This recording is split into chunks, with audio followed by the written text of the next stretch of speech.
A to ಎದುರೇಟು. A to ಎದುರೇಟು is one of my favourite ಇದು.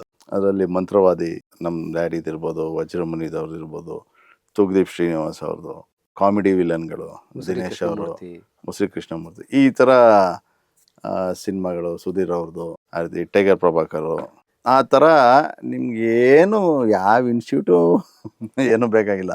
ಹೌದಾ ಅಂದ್ಕೊಂಡು ಮಾಮೂಲಿ ಅವ್ರ ಸ್ಟೈಲ್ ಇದೆಯಲ್ಲ, ಏನಪ್ಪ ನಿನ್ನ ಹೆಸರು ಅಂದ್ರು, ನಮ್ಗೆ ಗೊತ್ತಿಲ್ವಲ್ಲ ಅವಾಗ ಮಾಮೂಲಿ, ಹಂಗೆಲ್ಲ ಮಾತಾಡ್ಬಾರ್ದು ದೊಡ್ಡವ್ರ ಹತ್ರ ಹಂಗೆ ಹಿಂಗೆ ಅಂತ ಅನ್ಕೊಂಡು ಹೀರೋಯಿನ್ ರೇಪ್ ಮಾಡೋದಾಗ್ಲಿ, ಮರ್ಡರ್ ಮಾಡೋದಾಗ್ಲಿ, ಇನ್ನೊಂದಾಗ್ಲಿ, ಹೀರೋ ತಂಗಿನ ಮರ್ಡರ್ ಮಾಡೋದಾಗ್ಲಿ, ಈ ರೀತಿ ಏನೋ ಒಂದು ಬಂದಾಗ ಶಾಪ ಹಾಕೋರಂತೆ.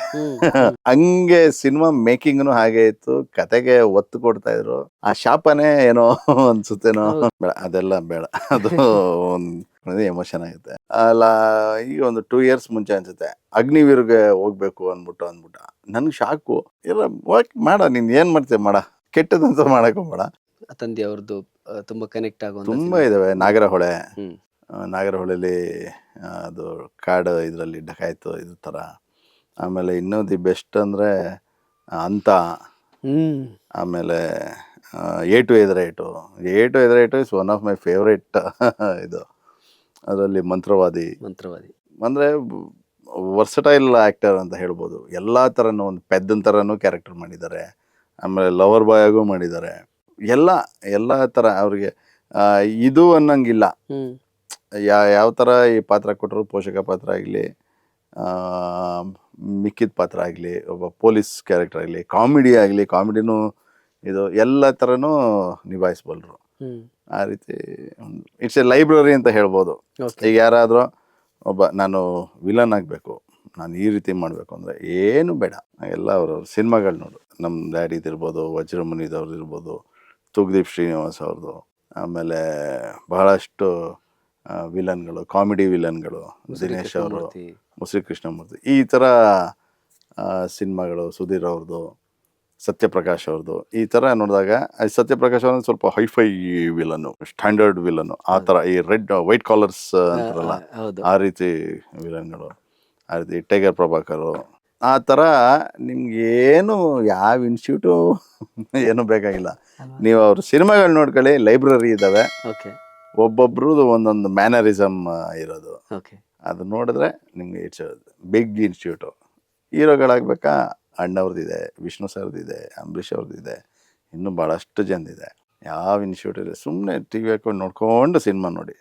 ಬೇಕಾದಷ್ಟು ಯೂಟ್ಯೂಬ್ಗಳಲ್ಲಿದೆ, ಅಲ್ಲೇ ನೋಡಿಕೊಂಡು ಆ ಅಭಿನಯ ನೋಡಿ, ಆ ಭಾವನೆ ನೋಡಿ, ಅದನ್ನು ಕನ್ನಡಿ ಮುಂದೆ ನೋಡಿ, ನಿಮ್ಮ ಕನ್ನಡಿನೇ ನಿಮಗೆ ಉತ್ತರ ಕೊಡುತ್ತೆ ಅಷ್ಟೇ. ಅಣ್ಣವ್ರ ಜೊತೆ ಸಾಕಷ್ಟು ಸಿನಿಮಾ ಮಾಡಿದೆ. ಅಣ್ಣವರು ಮತ್ತೆ ನಿಮ್ಮ ತಂದೆಯವರು, ಆ ಸಿನಿಮಾ ಮೆಮೊರೀಸ್ ಅಂದರೆ ಒಂದ್ಸರಿ ನನಗೆ ಒಂದು ಸಿನಿಮಾ ಮುಹೂರ್ತ, ಅದು ಯಾವುದು ಅನ್ನೋದು ಸರಿ ಗೊತ್ತಿಲ್ಲ, ಮೊದಲು ಶಶಿಕುಮಾರ್ ಅವ್ರದ ಅಥವಾ ಶಶಿಕುಮಾರ್ ಮಾಲಾಶ್ರೀದೋ ಅದು ಯಾವುದೋ ಅನ್ಸುತ್ತೆ. ಒಂದ್ಸರಿ ರಜಾ ಇತ್ತು, ನಾವು ಫ್ರೀ ಇರೋ ಟೈಮಲ್ಲಿ ಕರ್ಕೊಂಡು ಹೋಗೋರು. ನಮ್ಮ ತಮ್ಮದಿರು ಇನ್ನೂ ಚಿಕ್ಕವ್ರು ಇರೋರು, ನಾನು ಬಂದ್ಬಿಡೆ. ಅವ್ರುಗಳು ಜಾಸ್ತಿ ಬರ್ತಿರ್ಲಿಲ್ಲ ನಮ್ಮ ತಮ್ಮದ್ರು, ನಾನು ಹೊಟ್ಟೋಗುವೆ. ಬಂದರೆ ಮುಹೂರ್ತದಲ್ಲಿ ಹಿಂಗೆ ನೋಡಿದ್ರೆ ಎಲ್ಲರೂ ಜನ ಇದ್ದಾರೆ, ದೊಡ್ಡ ಕ್ರೌಡು ಎಲ್ಲ ಆಯ್ತು, ಮುಹೂರ್ತ ಎಲ್ಲ ಆಯ್ತು. ನಮ್ಮ ಪಾಡಿಗೆ ನಾನು ನಿಂತಿದ್ದೀನಿ. ಈ ಘಟನೆಗೆ ನೀವು ಸಾಕ್ಷಿ, ನೀವು ಹೋಗಿದ್ರಿ? ನಾನು ಹೋಗಿದ್ದೆ. ಆಮೇಲೆ ಎಲ್ಲರೂ ಬಂದು ಎಲ್ಲರೂ ನಮಸ್ಕಾರ ಮಾಡ್ತಾಯಿದ್ರು ಅಣ್ಣವ್ರನ್ನ. ಅಣ್ಣ ನನ್ನ ಮಗ, ದೊಡ್ಡ ಮಗ. ಹೌದಾ ಅಂದ್ಕೊಂಡು ಮಾಮೂಲಿ ಅವ್ರ ಸ್ಟೈಲ್ ಇದೆಯಲ್ಲ, ಏನಪ್ಪ ನಿನ್ನ ಹೆಸರು ಅಂದರು. ನಾಗೇಂದ್ರ RS. ನಂಗೆ ಮಾಮೂಲಿ ನಾಗೇಂದ್ರ RS ಹಿಂಗಂದೆ. ಬೇಷ್ ಚೆನ್ನಾಗಿ ಓದು ಅನ್ನೋರು. ಹಾಗೆ ಹೇಳಿದ್ರು, ಹಿಂದೂಸ್ತಾನಿ ತಬಲಾ ಕಲಿತಾ ಇದ್ದ ನೀವು ಅಂದ. ಹೌದಾ, ಇರಬೇಕು, ಮ್ಯೂಸಿಕ್ ಜ್ಞಾನನೂ ಇರಬೇಕು, ಮಾಡು ಏನಾಗಬೇಕು ಅಂದ್ಕೊಂಡಿದ್ಯೋ? ನಾನು ಕ್ರಿಕೆಟ್ ಪ್ಲೇಯರ್ ಆಗಬೇಕು ಅಂದ್ಕೊಂಡಿದ್ದೀನಿ. ಅವಾಗ ಆಸೆ ನನಗೆ ಕ್ರಿಕೆಟ್ ಪ್ಲೇಯರ್ ಆಗಬೇಕು ಅಂದ್ಕೊಂಡಿದ್ದೀನಿ. ನಮ್ಗೆ ಗೊತ್ತಿಲ್ವಲ್ಲ ಅವಾಗ ಮಾಮೂಲಿ, ಹಂಗೆಲ್ಲ ಮಾತಾಡಬಾರ್ದು ದೊಡ್ಡವ್ರ ಹತ್ರ ಹಂಗೆ ಹಿಂಗೆ ಅಂತ ಅಂದ್ಕೊಂಡು ನೋಡಿ, ಆ ಒಂದು ಸಂಸ್ಕೃತಿ ಅನ್ನೋದು ಹೇಗೆ ಬೆಳೆಸ್ಕೊಡ್ತಾರೆ ಅಂದರೆ, ನಾವು ಮಕ್ಕಳು ಚೈಲ್ಡ್ ಆಗಿದ್ವಿ, ಚೈಲ್ಡ್ ಥರ ಆಡ್ತಿದ್ವಿ. ಆಮೇಲೆ ಈ ಥರ ಹಿಂಗಂದಾಗ ಇಂಥವ್ರ ಹತ್ರ ಹಿಂಗಿರ್ಬೇಕು, ಆಯ್ತು ಅಪಿ ಅಂತ ಇದ್ದೀವಿ ನಾವು. ಅದು ಒಂದು ಒಳ್ಳೆ ಮೆಮೊರೀಸ್ ಅಲ್ಲ. ಹಂಗೆ ನೋಡಿದ್ರೆ ನನಗೆ ಅದೇ ಒಂದು ಅನ್ಸುತ್ತೆ, ಕನ್ನಡ ಸಿನಿಮಾ ಇಂಡಸ್ಟ್ರಿಯಲ್ಲಿ ಅವತ್ತಿನ ಕಾಲದ ಎಲ್ಲ ದೊಡ್ಡ ನಟರು, ಹೆಸರು ಮಾಡಿದಂಥ ನಟರು ಬಹಳ ಚಿಕ್ಕ ಏಜಿಗೆ ಹೋಗ್ಬಿಟ್ರು. ಆಗ ನೀವು ನೋಡಿ ವಿಲನ್ಸ್ಗಳೆಲ್ಲ ಬೇಗ ಹೊರಟ್ಬಿಟ್ರು. ಹೌದು, ಆಲ್ಮೋಸ್ಟ್. ನೀವು ಯಾಕಂದ್ರೆ ಆ ಟೈಮಲ್ಲಿ ಇದ್ದಿದ್ದು ಖಳನಟರೆಲ್ಲ ಆ ಫ್ರೇಮ್ಗೆ ಬಂತು ಅಂದ್ರೇನೆ ಒಂದು ಆರ್ಭಟ, ಹೌದು. ವಿಜೃಂಭಣೆ. ಆಮೇಲೆ ಈಗಿನ ಥರ ಸೋಷಿಯಲ್ ಮೀಡಿಯಾ ಇಲ್ಲ, ಏನೂ ಇಲ್ಲ. ಅವ್ರಿಗೆ ಎಂಟರ್ಟೈನ್ಮೆಂಟ್ ಸಿನಿಮಾ ಬಿಟ್ಟರೆ ಟಿ ವಿ, ಶನಿವಾರ ಭಾನುವಾರ ಯಾವುದೋ ಸಿನಿಮಾ ಬರೋದು, ಚಿತ್ರಮಂಜರಿ ಬರೋದು, ಈ ರೀತಿ ಇಷ್ಟೇ. ಅಲ್ಲಿ ಬಂದರೆ ಏನೋ ಒಂದು ಅಲ್ಲಿ ಈ ಹಳ್ಳಿಗಳಲ್ಲಿ ಹೆಂಗಸ್ರುಗಳು ಈ ವಿಲನ್ನು ಹೀರೋಯಿನ್ನ ರೇಪ್ ಮಾಡೋದಾಗಲಿ, ಮರ್ಡರ್ ಮಾಡೋದಾಗಲಿ, ಇನ್ನೊಂದಾಗಲಿ, ಹೀರೋ ತಂಗಿನ ಮರ್ಡರ್ ಮಾಡೋದಾಗಲಿ, ಈ ರೀತಿ ಏನೋ ಒಂದು ಬಂದಾಗ ಶಾಪ ಹಾಕೋರಂತೆ. ಅಯ್ಯೋ ನೀನು ಶಾಪ ಸುತ್ಕೊಂಡು ಹೋಗ, ಇದು ಮಾಡ್ಕೊಂಡು ಹೋಗ ಅಂತ. ಮೋಸ್ಟ್ಲಿ ಅವೇನೋ ತಟ್ಟಿವೋ ಏನೋ ಗೊತ್ತಿಲ್ಲ. ಬಟ್ ಅಂದರೆ ಆ ರೀತಿ ಆಡಿಯನ್ಸು ಹಂಗೆ ನೋಡೋರು ನೋಡಿ. ಆ ಒಂದು ಪರ್ಫಾರ್ಮೆನ್ಸು ಜನನ್ನ ಎಳ್ಕೊಂಬಿಡೋರು, ಸ್ಕ್ರೀನ್ ಒಳಗಡೆನೆ ಎಳ್ಕೊಂಬಿಡೋರು. ಆ ರೀತಿ ಪಾತ್ರಗಳು ಇದ್ವು. ಹೀರೋ ಫೈಟ್ ಆಡಿದಾಗ ಅದೇ ರೀತಿ ಅಕ್ಕಪಕ್ಕದಲ್ಲಿ ಯಾರು ಇರ್ತಾರೋ ಬಕ ಬಕ ಪಕ್ಕದಲ್ಲಿ ನೋಡ್ಗೆಲ್ಲ ಹೊಡೆದಾಕ್ಬಿಡೋರು ಕೆಲವರು. ಅಂದರೆ ಹಂಗೆ ಸಿನಿಮಾ ಮೇಕಿಂಗ್ನು ಹಾಗೆ ಇತ್ತು. ಕತೆಗೆ ಒತ್ತು ಕೊಡ್ತಾ ಇದ್ರು, ರೈಟರ್ಸ್ಗೆ ಬೆಲೆ ಕೊಡ್ತಾ ಇದ್ರು, ಟೆಕ್ನಿಷಿಯನ್ಸ್ಗೆ ಬೆಲೆ ಕೊಡ್ತಿದ್ರು. ಒಂದು ಸಾಂಗು ಮ್ಯೂಸಿಕ್ ಅಂದಾಗ ಸಂಗೀತ ನಿರ್ದೇಶಕರಿಗೆ ಬೆಲೆ ಕೊಡ್ತಿದ್ರು. ಪ್ರತಿಯೊಂದೂ ದೇರ್ವಾಸಿ ಅದ್ಭುತ. ಆಗ ಇದ್ದಾಗ ಆ ಶಾಪನೇ ಏನೋ ಅನ್ಸುತ್ತೇನೋ. ಬಟ್ ನಿಮಗೆ ನಿಮ್ಮ ತಂದೆಯವರು ಹೋಗಿದ್ದ ಸಂದರ್ಭದಲ್ಲಿ ಏನು ನೆನಪಿದೆ? ಅವ್ರು ಹೋದಾಗ ನೀವು ಏನು ಓದ್ತಾ ಇದ್ರಿ? ನಾನು 10th ಇದ್ದೆ ಆಗ, 10th ಸ್ಟ್ಯಾಂಡರ್ಡು. ಬೇಡ ಅದೆಲ್ಲ ಬೇಡ, ಅದು ಒಂದು ಎಮೋಷನ್ ಆಗುತ್ತೆ. ಆ ಒಂದು ಏನು ಆ ಮೆಮೊರೀಸು, ಹ್ಯಾಪಿನೆಸ್ ಇದೆಯಲ್ಲ, ಅದೇ ಇರಲಿ.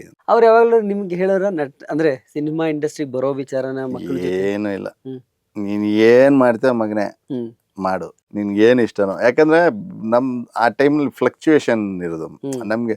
ಈಗ ಒಂದು ವರ್ಷ ಏನೋ ಕ್ರಿಕೆಟ್ ಪೀರಿಯಡ್ ಬಂದಾಗ ನಾನು ಕ್ರಿಕೆಟರ್ ಆಗಬೇಕು ಅನ್ನುವೆ, ಇನ್ನೊಂದೇನೋ ಬಂದಾಗ ಇನ್ನೊಂದೇನೋ ಕಾರ್ ನೋಡಿದಾಗ ನಾನು ಮೆಕ್ಯಾನಿಕ್ ಆಗಬೇಕು ಅನ್ನುವೆ, ಈ ರೀತಿ. ಈಗ ನನ್ನ ಮಕ್ಳು ಹಂಗೆ, ದೊಡ್ಡ ಮಗ ಡಾಕ್ಟರ್ ಆಗಬೇಕು ಅನ್ನೋನು, ಇನ್ನೊಂದು ಇಂಜಿನಿಯರ್ ಆಗಬೇಕು. ಆಗ ಗಲ್ಲಿಗೆ ಒಬ್ಬ ಡಾಕ್ಟ್ರ್ ಇದ್ದಾರೆ, ನೀನೇನು ಡಾಕ್ಟರ್ ಆಗ್ತೀಯ ಆಗೋ ಅನ್ನೋದು, ನೀನೇನು ಓದ್ತಿರೋ ಓದೋ ಅನ್ನೋರು.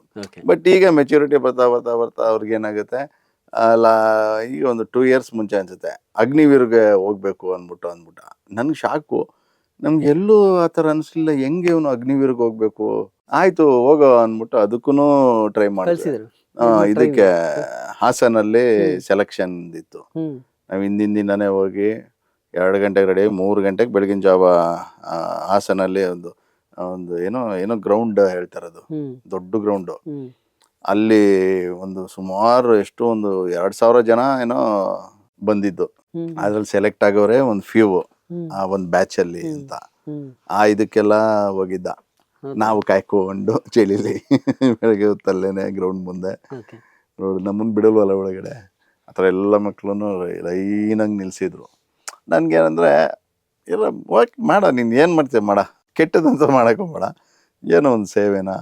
ನಾನು ಅನ್ಕೊತಿದ್ದೆ, ನಮ್ಮ ಮಿಸ್ಸಸ್ ಅವ್ಳಿಗೂ ಆಶ್ಚರ್ಯ, ಅಲ್ಲ ರೀ ನಮಗೆ ಅನಿಸಿಲ್ಲ, ಅದು ಹೆಂಗ್ರಿ ಇವನಿಗೆ ಬಂತು ಈ ರೀತಿ. ಅದೇನೋ ಒಂದು ರೀತಿ ಗೊತ್ತಿಲ್ಲ. ಯಾಕಂದರೆ ನನಗೂ ಕ್ರಿಕೆಟು ಅಂತ ಅಂದಾಗ ಅದೊಂದು ಇದು ಬಂತು. ಯಾವಾಗ ಒಂಚೂರು ಮೆಚುರಿಟಿ ಅಂತ ಬಂತು, ನಾನು ಪೊಲೀಸ್ ಆಫೀಸರ್ ಆಗಬೇಕು ಅಂತ ನಂಗೆ ಭಾಳ ಆಸೆ ಇತ್ತು. ಪೊಲೀಸ್ ಇಲ್ಲ ಮಿಲ್ಟ್ರಿ, ಅದೆಲ್ಲೋ ಅದು ಅನಿಸಿಕೆನ ಜೀನ್ಸ್ ಇವನಿಗೆ ಬಂದ್ಬಿಟ್ಟಿದೆ ಅನ್ನೋ ಗೊತ್ತಿಲ್ಲ. ಇವನು ಅಗ್ನಿವೀರ್ಗೆ ಹೋಗ್ತೀನಿ ಅದು ಇದು. ಅಲ್ಲೇನೋ ಒಂದು ಫ್ಯೂ ಸೆಕೆಂಡ್ಸಲ್ಲಿ ಚೂರು ಒಂದು 5ನೇ ರೌಂಡು 7ನೇ ರೌಂಡಲ್ಲೋ ಏನೋ ಒಂದೊಂದು ಹರ್ಡಲ್ಸ್ ಇರ್ತಾವಲ್ಲ, ಒಂದೊಂದು ಅದರಲ್ಲೇನೋ ಚೂರು ಮಿಸ್ ಆಯಿತು. ಬಂದ ಈಚೆ ಏನಾ ಅಂದೆ, ಹೋಯ್ತು ಪಾಪ, ಬಾ ನೆಕ್ಸ್ಟ್ ಟೈಮ್ ಟ್ರೈ ಮಾಡುವಂತೆ, ಕಮಾನ್, ಅದರಲ್ಲಿ ಏನಂತೆ, ಇನ್ನೊಂದ್ಸರಿ ಟ್ರೈ ಮಾಡು ಒಂದೊಂದು. ಆಮೇಲೆ 2ನೇವನು ಬಾಕ್ಸಿಂಗ್, ಅವನು ಅದು ಟೋಟಲಿ ಡಿಫ್ರೆಂಟು. ನಮಗೆ ಗೊತ್ತಿಲ್ಲ ಅವನು ಹಿಂಗೆಲ್ಲ ಬಾಕ್ಸಿಂಗ್ ಇದೆ ಅಂತ. ಅವ್ನು ಜಾಸ್ತಿ ಪ್ರೆಷರ್ ತಗೊಳ್ಳಲ್ಲ. ಎಕ್ಸಾಮ್ ಟೈಮಲ್ಲಿ ಇದ್ದಾಗ ಮಾತ್ರ ಓದ್ತಾನೆ, ಮಿಕ್ಕಿ ಟೈಮಲ್ಲಿ ಆರಾಮಾಗಿರ್ತಾನೆ ಮಾಡ್ಕೊಂಡು, ಆಟಾಡ್ಕೊಂಡು ಇವು ಮಾಡ್ಕೊಂಡು. Second PU ಅವನೀಗ. ಎಕ್ಸಾಮ್ ಟೈಮಲ್ಲಿ ಮಾತ್ರ ಶಿಸ್ತಾಗಿ ಗೊತ್ತಾ, ನೀಟಾಗಿ ಮಾರ್ಕ್ಸ್ ತೆಗಿತಾನೆ ಅವನು. ದೊಡ್ಡವನ ಥರ ಅಷ್ಟೊಂದು ಅವನು ಅಯ್ಯೋ ಟೆನ್ಷನ್ ಮಾಡಿ ನೋಡು, 2ನೇ ನೋಡು, ಟೆನ್ಷನ್ನೇ ತಗೊಳ್ಳಲ್ಲ, ಆರಾಮಾಗಿ ಕೂಲಾಗಿರೋ. ಏನಿಲ್ಲ ಜೀವನದಲ್ಲಿ ಪ್ರೆಷರ್ ತಗೊಂಡಷ್ಟು ಇನ್ನೂ ಕಷ್ಟ. ಆರಾಮಾಗಿರ್ಬೇಕು, ಚಿಲ್ಲಾಗಿರ್ಬೇಕು ಲೈಫಲ್ಲಿ ಅನ್ನೋದು. ಅವನು ಬಾಕ್ಸಿಂಗು ಒಂದು 3 ಟೂರ್ನಮೆಂಟ್ ಮಾಡ್ದ, 3ರಲ್ಲೂ ಸಿಲ್ವರ್ ಮೆಡಲ್ ತಗೊಂಡ. ಆ ರೀತಿ ಅವನೇ ಒಂದು ಇರ್ತಾರೆ. ಬೆಳಗ್ಗೆ 5 ಗಂಟೆಗೆ ಹೊರಟೋಗ್ಬಿಡ್ತಾನೆ ಪಾರ್ಕ್ಗೆ, ಇದಕ್ಕಿದ್ದಂಗೆ. ಅವನು ಫುಲ್ಲು ಅಲ್ಲಿ ಪಾರ್ಕಲ್ಲಿ ಒಬ್ಬನೇ ಜಾಗ್ ಮಾಡ್ಕೊಂಡು ಈ ರೀತಿ. ಇವನೊಂದು ಪ್ಯಾಟ್ರನ್ನು.